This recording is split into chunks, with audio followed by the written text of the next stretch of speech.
সমালোচকরা বলেন আপনি হচ্ছেন মিডিয়া ফ্রেন্ডলি অ্যাক্টিভিস্ট। ভোটের হাওয়া কোন দিকে? 2021-এর ভোটের থেকে 2024-এর ভোটে আমাদের 14,000 ভোট বেড়েছে শুধু পানিহাটি বিধানসভার মধ্যে। অভয়ার মা বনাম অভয়ার জন্য যে আন্দোলন, তার যে প্রতিবাদ, তার সৈনিক বামফ্রন্টের এবং সিপিআইএমের প্রার্থী কলতান দাশগুপ্ত। এটা ব্যক্তি বনাম ব্যক্তির লড়াই নয়, কোনোদিনই ছিল না। এটা মতাদর্শ বনাম মতাদর্শের লড়াই। নান্টু ঘোষের এখানে একটা লোকাল নেটওয়ার্ক খুব স্ট্রং, সেইটাকে কিভাবে ভাঙবেন সেটা একটা চ্যালেঞ্জ নয়? এত নেটওয়ার্ক স্ট্রং যে 15 বছরে এলাকার চাহিদা অনুযায়ী একটা পরিশ্রুত পানীয় জল প্রকল্প করা যায়। নেটওয়ার্ক স্ট্রং, কিন্তু জমা জলের সমস্যা মেটানোর জন্য কোনো পদক্ষেপ নেওয়া যায়নি গত 15 বছর। এবং এই দায়িত্ব মানুষকে আরও মনে করিয়ে দিচ্ছি যে বাম আমলে এসএসসি ছিল, প্রতি বছর স্বচ্ছ নিয়োগ হয়েছে, আবার বাম আমল এলে আবার স্বচ্ছ নিয়োগ হবে, কোনো দুর্নীতি কাটমানি হবে না। নবীন ভার্সেস প্রবীণ দ্বন্দ্ব তাহলে পার্টিতে নেই? অভয়ার কাণ্ডে আপনাকে যদি জেলে না যেতে হতো, বামফ্রন্ট আপনাকে প্রার্থী করতো? ওই আন্দোলনের ফেস আসলে আপনার ক্যামেরার ড্রোন ভিউ থেকে দেখা যাওয়ার জমায়েতটা। নমস্কার, ভোটের হাওয়া কোন দিকে পডকাস্ট সিরিজে আপনাদের স্বাগত।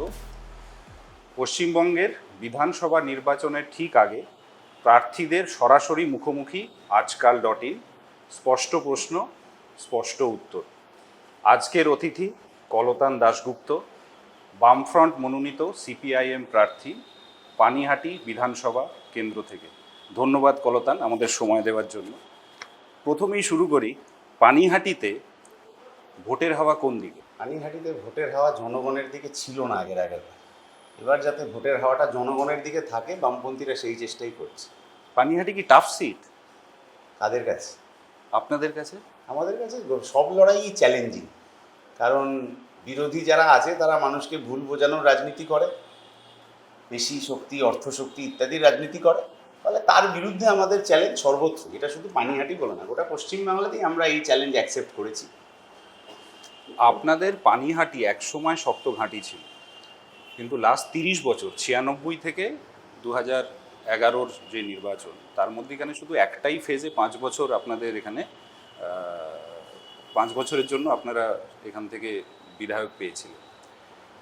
তো এখানে কি কোনোভাবে সিপিআইএম পানিহাটিতে অপ্রাসঙ্গিক হয়ে গেছে? সেটা কি নতুন প্রজন্ম ফেস করছে? সিপিআইএম পানিহাটিতে প্রাসঙ্গিক হয়েছে বর্তমানে।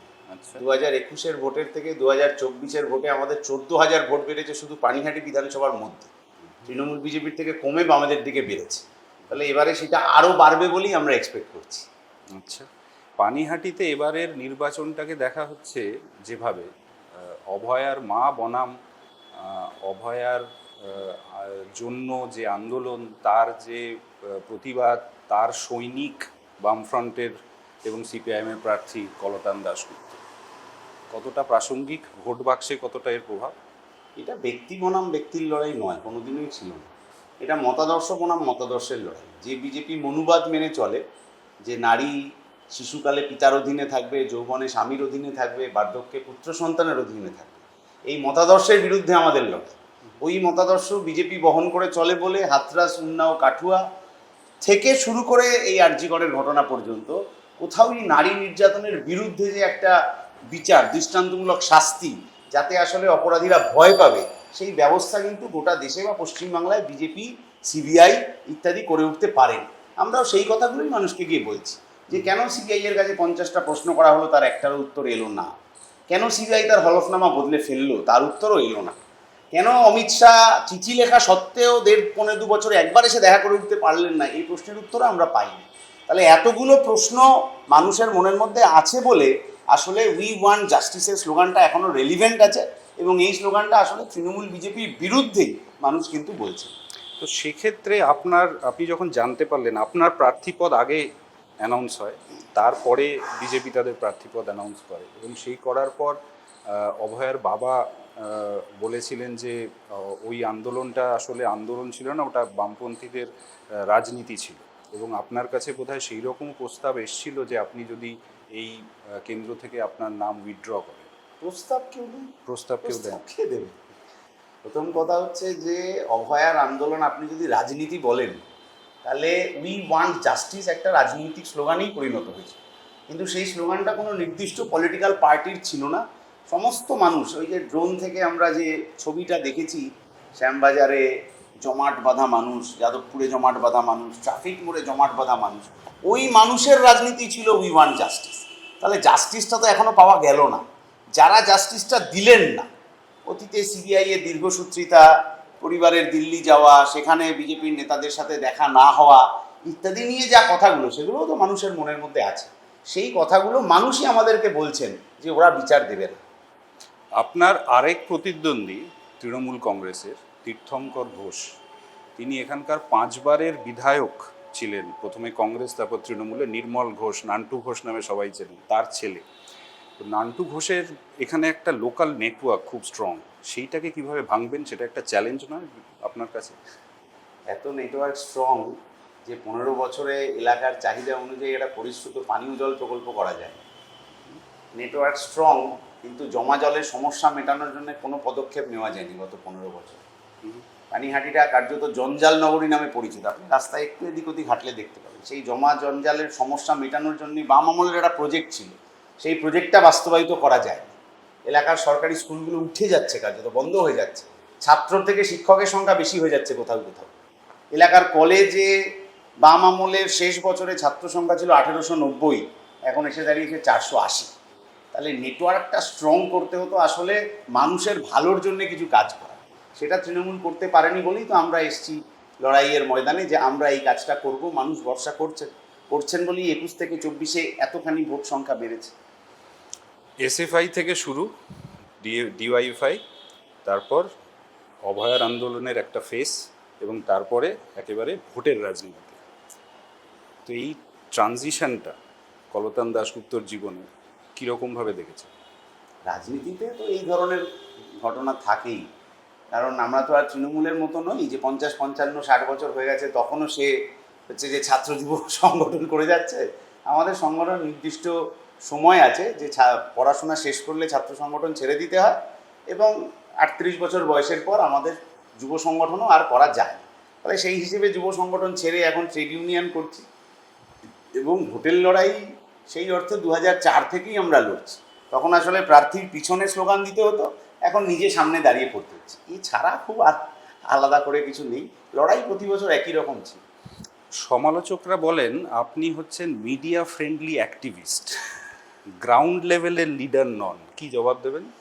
মানুষের সাথে যোগাযোগ সেই 2004-এর থেকেই আমাদের আছে। আমাদের রাজনৈতিক শিক্ষাই হচ্ছে মানুষের সাথে যোগাযোগ তৈরি করা, সেইটাকে কাজে রাখা। এখানে এসেও মানুষের যে ভালোবাসা আমরা পেয়েছি, এই ভালোবাসা পেয়েছি বলে আসলে সমালোচকদের একটা কিছু বলতে তো হবে। তাহলে বামপন্থীদের নামে তো ওরা চুরি, চিটিংবাজি, দাঙ্গাবাজি এসব তো বলতে পারে না, তাহলে কিছু একটা বলতে হবে বলে এটা বলে। আচ্ছা, কিন্তু এই যে বামপন্থীদের 34 বছরের শাসন, তার দায় কি এখনো কিছুটা নিয়ে বেড়াতে হচ্ছে? তার দায়িত্ব এখনও নিচ্ছি তো, সাধারণ মানুষও তো নিচ্ছে। এই যে আপনি লোকসংস্কৃতি ভবন পেরিয়ে এলেন এই অফিসটায়, এইটা বাম আমলের তৈরি। আপনি যদি কল্যাণী রোড দিয়ে এসে থাকেন, তাহলে যে ব্রিজটা পেরিয়ে এই পার্টি অফিসে এলেন, সেটা বাম আমলের তৈরি। এখানে স্কুল, কলেজ, হাসপাতাল, রাস্তাঘাটের যা উন্নতি, সেগুলো সব বাম আমলের। ফলে সেই দায়িত্ব তো আমরা নিয়েইছি, এবং এই দায়িত্ব মানুষকে আরও মনে করিয়ে দিচ্ছি যে বাম আমলে এসএসসি ছিল, প্রতি বছর স্বচ্ছ নিয়োগ হয়েছে, আবার বাম আমল এলে আবার স্বচ্ছ নিয়োগ হবে, কোনো দুর্নীতি কাটমানি হবে না। সিপিআইএমের নতুন প্রজন্মের অনেক নেতা ভোট ময়দানে, এটা কি বলা যায় বাধ্যতামূলক রিব্র্যান্ডিং সিপিআইএমের? আমার 21 সালের একটা ঘটনা মনে পড়ে। 21-এর বিধানসভার সময় এরকম পাকা চুল কাঁচা চুল নিয়ে অনেক বিতর্ক। এখন দেখুন, বিজেপি বলতেই আপনার যে প্রথম দুটো মুখ মনে পড়ে, মোদি এবং অমিত শাহ, তাদের চুলের রং, সেটা নিয়ে কি চর্চা হয় কিনা আমি জানি না। তৃণমূলের তৈরি হওয়ার পর থেকে 98 থেকে 2026, অনেকটা দীর্ঘ সময় তো, তাদের কিন্তু অল ইন্ডিয়া চেয়ারপারসন আর রাজ্য সভাপতি পদে কোনোদিন কোনো নির্বাচন হয়নি, একই লোক চলে যাচ্ছে। বামপন্থীদের সেই ব্যাপার নেই। 21-এর বিধানসভা নির্বাচনে পাকা চুল কাঁচা চুল এই ওই নিয়ে অনেক বিতর্ক। তার কয়েক মাসের মধ্যে কলকাতা কর্পোরেশনের নির্বাচন হয়। সেখানে 22, 23, 25 বছর বয়সী এক ঝাঁক প্রার্থী কর্পোরেশনে ক্যান্ডিডেট হলেন। যে মিডিয়া তখন পাকা চুল নিয়ে কথা বলছিল, সেই একই মিডিয়া আমি দেখলাম যে তারা লিখলেন ওই অল্প বয়স্ক ক্যান্ডিডেটদের দেখে, যে বয়স্করা সব পালিয়ে গেছে, এদেরকে রাস্তায় ছেড়ে। ফলে আমার মনে হয় সিপিআইএম এর ক্ষেত্রে যে আগে সিদ্ধান্ত হয় যে কি অপবাদটা দিতে হবে, তারপরে ফর্মুলা তৈরি করা হচ্ছে। আমাদের জেনারেশন, তারপরের জেনারেশন, তারপরের জেনারেশন, এই ব্যাটন পাস করার যে দৃষ্টান্ত, এটা বামপন্থী রাজনীতিতেই একমাত্র আছে। নবীন ভার্সেস প্রবীণ দ্বন্দ্ব তাহলে পার্টিতে নেই? আসলে কি হয়, এই দ্বন্দ্ব টন্দ্ব ইত্যাদি নিয়ে খবর হয় যখন কেউ দল ছেড়ে চলে যান তখন। আপনি মিলিয়ে দেখবেন, এই সদ্য যে দল ছাড়াটা নিয়ে এখন আমরা চর্চা করছি, আর বোধহয় বছর 10 আগে আরেকটা দল ছাড়া নিয়ে চর্চা হয়েছে। আপনি যদি সেই সময়ের ভিডিও দেখেন, তাহলে একেবারে কপি পেস্ট মনে হবে আপনার দুটো ভিডিও শুনলে। উনিও 1, 2, 3, 4 করে যা বলেছিলেন সিপিআইএম সম্পর্কে, ইনিও 1, 2, 3, 4 করে তাই বলছেন। আসলে ওই কপি পেস্টের রাজনীতি তো চলবে না। আমার মত রাস্তাটা বাদিক দিয়ে মিছিলে যেতে হবে, অন্য কারোর মত ডান দিক দিয়ে মিছিলে যেতে হবে। এইটাকেই এমন একটা হচ্ছে যে পেঁয়াজ রসুন আদা পেস্ট দিয়ে এমন একটা বানানো হয় যে এটা একটা মুখরোচক খবর হয়, কিন্তু এইটা দিয়ে কোনো কাজের কাজ হয় না। কিন্তু এবারের যার দল ত্যাগ নিয়ে খবর, প্রতিকুর রহমান, তার আপনাদেরই প্রজন্মের একজন নেতা, এবং আপনাদের মতনই ওই ছাত্র যুব সেই একইভাবে তার উঠে আসা। তার দল ত্যাগটা নিয়ে কি কোথাও কোনো ত্রুটি ছিল? সেলিমরা তো সন্তান হারার বেদনার কথা প্রেস কনফারেন্সে বলেছে, তাহলে এটা বোঝাই যাচ্ছে যে পার্টি কিভাবে সেটাকে দেখছে। সন্তান হারানোর যন্ত্রণা তো আর এরকম শত্রুপক্ষ মিত্রপক্ষ এইভাবে হয় না। আর আমাদের কথা হচ্ছে একটাই, যে ভুল যেটা করে ফেলেছে সেটা সংশোধনের কোনো সুযোগ আর রইল না, কারণ বামপন্থী রাজনীতিতে সেইটা থাকে না। যবে এটা বুঝতে পারবে ততদিনে অনেক দেরি হয়ে গিয়েছে। বেশ, আমাদের আহ, অভয়ার মা, তিনি যেহেতু এই কেন্দ্রের প্রার্থী, আপনি তার বিরুদ্ধে দাঁড়ালেন, পুরো রাজনৈতিক ন্যারেটিভটা বেসিক্যালি হয়ে গেছে নারী সুরক্ষা। আপনার স্পেসিফিক কেন্দ্রে যদি আমি বলি, নারী সুরক্ষা কিছুটা হয়েছে, আপনারা বলছেন ভরসা, বামফ্রন্টকে আবার ভরসা, কিন্তু আপনাদের ভরসার জায়গায় আপনারা শিক্ষা কথা বলছেন, আপনারা চাকরির কথা বলছেন, সেগুলো কি কোথাও একটা ঢাকা পড়ে যাচ্ছে ওভারঅল পানিহাটি কেন্দ্রের ইলেকশন ন্যারেটিভে? দেখুন, পানিহাটিতে যেহেতু অভয়ার বাড়ি, তাহলে এখানে এই চর্চাটা একটু বেশি হবে, সেটা স্বাভাবিক। আমরাও তো সেই জন্য আমাদের ইশতেহারে বলেছি যে বামফ্রন্ট সরকার এলে এলাকায় এলাকায় অভয়া বাহিনী তৈরি হবে। বামপন্থী যে বিধায়করা থাকবেন তাদের বিধায়ক তহবিলের একটা অংশ নারী সুরক্ষার ক্ষেত্রে খরচ করা হবে, স্পেসিফিক এলাকা ধরে ধরে। বিধানসভায় পৌঁছানোর আগেই আমরা পার্টির পক্ষ থেকে মেয়েদের ব্রিগেড করেছিলাম। দাসপুরে হয়েছে, উত্তরপাড়ায় হয়েছে, আরও কয়েকটি জায়গায় হয়েছে, যে সেলফ ডিফেন্সের ট্রেনিং। সরকার ডিফেন্স দেওয়ার কোনো ব্যবস্থা রাখতে পারছে না, ফলে আমাদেরই সেলফ ডিফেন্স করে ফেলতে হচ্ছে।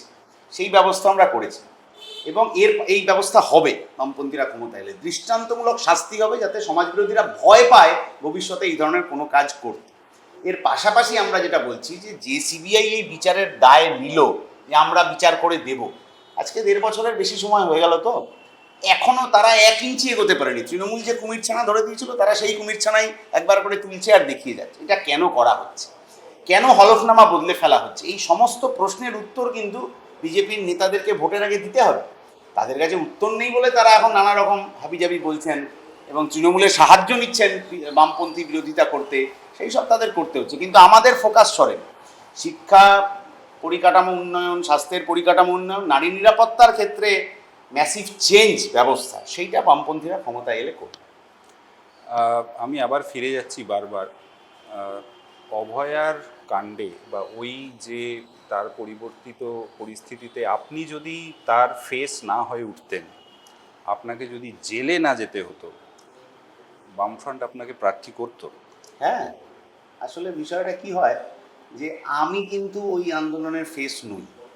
ওই আন্দোলনের ফেস আসলে আপনার ক্যামেরার ড্রোন ভিউ থেকে দেখা যাওয়া জমায়েতটা, ওই কালো মাথার জমায়েত, হাজার হাজার লক্ষ লক্ষ মানুষ এই সোদপুর ট্রাফিক মোড়, শ্যামবাজার, যাদবপুর, মুম্বাই, ম্যানহাটানে না থাকলে আসলে সরকার এই রকম নড়বড়ে হয়ে যেত না। তখন কিন্তু কোনো বাইক বাহিনী, সিন্ডিকেট বাহিনী, এই বাহিনী ওই বাহিনীকে আপনি দেখতে পাননি, কারণ মানুষ জমাট বেঁধেছিলেন, তার রাগ ক্ষোভ নিয়ে রাস্তায় বেরিয়েছিলেন। তাহলে আসলে ওই যে কাঁচা পাকা সব চুলের রং মিলিয়ে যে জমাট বাঁধা জমায়েতটা, ওই দ্রোহের কার্নিভাল, ওই জনতার চার্জশিটই আসলে এই আন্দোলনের নায়ক। এবং নায়ক আমরা তবে হতে পারবো যবে আসলে জাস্টিস পাওয়া যাবে। শেষ প্রশ্ন, পানিহাটির মানুষ কেন কলতান দাশগুপ্তকে ভোট দেবে? পানিহাটিতে যা উন্নয়ন হয়েছে, এই লোক সংস্কৃতি ভবন হোক, ব্রিজ হোক, রাস্তাঘাট হোক, স্কুল কলেজ হোক, হাসপাতালের উন্নয়ন হোক, সব বাম আমলে হয়েছে। আমরা আবার ক্ষমতায় এলে 24 ঘন্টার পরিশ্রুত পানীয় জলের প্রকল্প হবে, জঞ্জাল থেকে ওয়েস্ট টু এনার্জি প্রকল্প হবে, এগুলো সব বাম আমলের প্রজেক্ট।